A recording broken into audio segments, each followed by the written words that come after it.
some people have it easy. They get in here quick, and some people have to work for it, man. And I respect the grind. I respect the guys that keep coming back and work hard. I want to ask you about Rafael Alves, obviously impressive, but the tumbling routine to start, was the fact that he got it right the second time, was that helpful for him getting a contract? I honestly don't know why guys do that shit. You risk blowing an ankle, a knee, anything, but that guy is a physical freak. I mean, did you see his physique during the fight, man? I mean, the guy his back is insane. You can just tell that he's a physical freak. Yeah. The one you passed on tonight, Anthony Romero, I mean, he was very, very impressive. Was that a tough call? Yeah. Listen, the kid. I'll tell you the tough thing is he's 8-0. He's from Canada.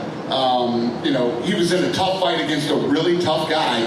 But when I looked at certain things, couldn't finish with that leg kick. Was going for takedowns. Really had a hard time. That's when the kid switched up southpaw. I actually told Breeden after the fight, you should fight southpaw. You look good at southpaw. And he's 23 years old. The kid's 8-0. He's 23 years old. He's got nothing but time. That kid's going to get better, and he's going to be great someday. He's not even anywhere near in his prime yet. He's still a young kid. You touched on it a little bit with Silva, and I'll ask you about Breeden as well. I mean, when guys have performances like that. The other thing this gives some of these other promotions an opportunity to pick this kid up, pick him up. Make him your star. Maybe he becomes a world champion in one of these other organizations, and can get some experience and stuff like that. If you're another promoter and you're not watching this show and picking up what I don't, you're an idiot. You're an idiot. And that's a kid that somebody could definitely pick up and make their star in their promotion. Yeah, for sure. It was touched on Silva and Breeden. I mean, those guys were tough as nails. In losses, do guys like that sometimes get on your radar as somebody that you might want to call up later on? Tonight I got up twice and walked over to the curtain where the guys who lost the fight are. And Silva, so much respect for that kid too, and Breeden. I told them both.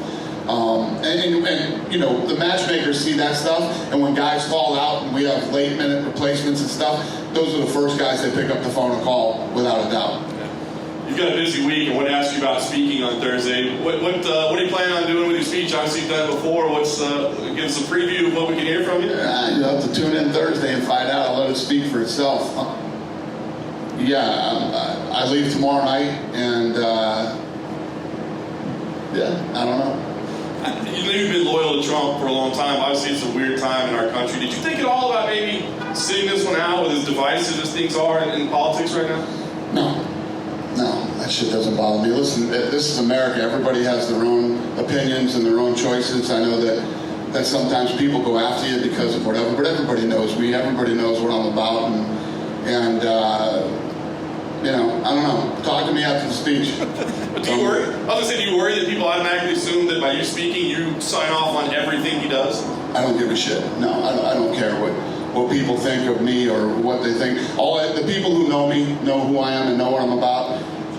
Other than that, I could care less. There's tons of guys that hate Trump, whether it's celebrities or whatever, and I'm cool with all of them. We're all cool. It doesn't, like I said, the people who know me, and the people who don't all judge me anyways. It doesn't matter to me. I could care less. Well, just a couple more since you've been gone this weekend. Adesanya Costa, the rivalry's heating up there. Everybody's looking forward to it. Do we know a location yet? When do we get to announce that? The fight of the year, man. I can't wait for this fight.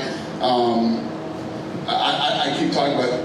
Still to this day, you guys might disagree. I don't know, but I still have Weili Zhang versus Joanna Jędrzejczyk. Still, we were in a meeting the other day, and we have those big TVs that play out there. It literally, that was on, and it fucked up the whole meeting for me because I couldn't stop watching that fight. And it's so goddamn good, that fight. But I'm telling you, what's going to give it a run for its money is going to be that fight. Obviously, the two fights that you got to think are going to give that a run is Gaethje versus Habib and Israel and Costa. And no, I do not have a location yet. Fair enough. Last thing for me, I want to ask you about John Jones, his announcement to move to heavyweight. Have you started talking to him at all about when he would like to have his first fight? No, as far as the last time we talked to John Jones said he's going to take some time and do his, things that he's into right now, and take some time. And when there's a right fight, he'll give us a call. Could you see him waiting for the winner of Francis Ngannou and Stipe Miocic and fighting that winner, or do you think he's got to get a win at heavyweight before he gets a title shot? I have no idea what he's going to do. I honestly don't know. But is his pedigree enough to walk into a title fight, in your opinion? Of course. I mean, realistically, John Jones is undefeated. He's never been beat. Now's a guy who's been out of the game for years. I'm going to keep beating this guy up, but John Jones is undefeated. Was tonight the highest level we've seen on Contender Series yet? Yeah, I think tonight was the best night. What I loved about tonight, everybody came to fight, man. Everybody came to fight, and you could just tell everybody wanted to win. Everybody had that killer instinct. Even the Alves fight, that kid was a tough kid. He fought. I was giving him problems. He risked it. Jumped onto that guillotine and choked him out. Those things are dangerous and risky. He doesn't get that, and that kid pulls out of it. He's on the bottom, when he didn't have to do that. I love kids that go after it, man, and try to finish. And you're here. This is your chance to show us what you got. Don't squeak out a decision win, man. Go for something. Show us who you are. I know a quick finish never hurt anybody, but is it sometimes better to see these guys in back and forth wars with another great guy so you can just tell, wow, quality right here? Yeah, you'll get those, but I like guys that finish too. You come in, we put on these great fights. The matchmaking on this show is unfucking believable. These guys are the two best guys to be fighting each other, and when you go in and you finish a guy like this, it means something. I want to touch on something you said to John about other promoters need to be watching this show. Without naming any names or anything like that, do you get frustrated sometimes in the sense that not only am I doing the highest level of this show, of the sport, I'm also building up the new stars for everyone else, and no one else in the sport is stepping up and doing the same thing? Do you ever feel frustrated with that? I just think they don't know how to. I mean, out of the 20-year history of being in this sport, the answer is they don't know how to. That's the only thing I can come up with, is that they're just not good enough to do it.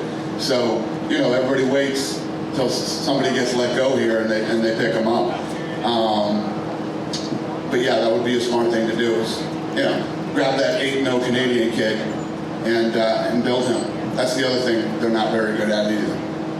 Just following up on the Trump speech, I'm just curious, do you have to get that vetted by his people and you get to write it out beforehand, or do you just get to wing it and speak from off the I get up there and say whatever I want. That's either a great thing or a bad thing. And last thing, I know with sort of the pandemic stuff, we've all spoken about it to death now, but I'm curious, end of August, pandemic's in March, has the Apex now paid for itself, essentially? The Apex is incredible. What we've been able to do here through this thing has been unbelievable. I don't even know if you guys know this, but fuck it, I'll tell you anyway. We just bought 10 acres over here too. We've got another 10 acres now. More stuff coming soon. Is it empty land or the buildings Land. that are We just bought some land, yeah. 10 more acres of land, and probably start building again next year. Okay. Yep. Can you give us a hint on what you're building? Hotels? Hotel. We're going to build our own hotel. Wow. Yeah. Then we'll be completely self-sufficient. That's quite some news. So when do you see this being... Hopefully next year.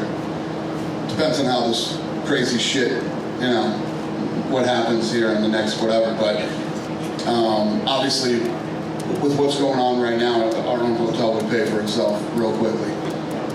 Would this be a place that would just be exclusively for UFC? Yeah, it's UFC. I mean, the Apex, we're talking about doing other events over here and stuff like that. And we're going to start doing lots of programming for UFC Fight Pass over here too. Is it a place where fans could come and stay at the UFC hotel? It would be more designed for fighters. Yeah, it's going to be just like the Apex was designed for fighting and putting on special events. This place would be designed exactly for what our needs are in a hotel. In regards to the RNC convention on Thursday, there's a lot of prop bets out there.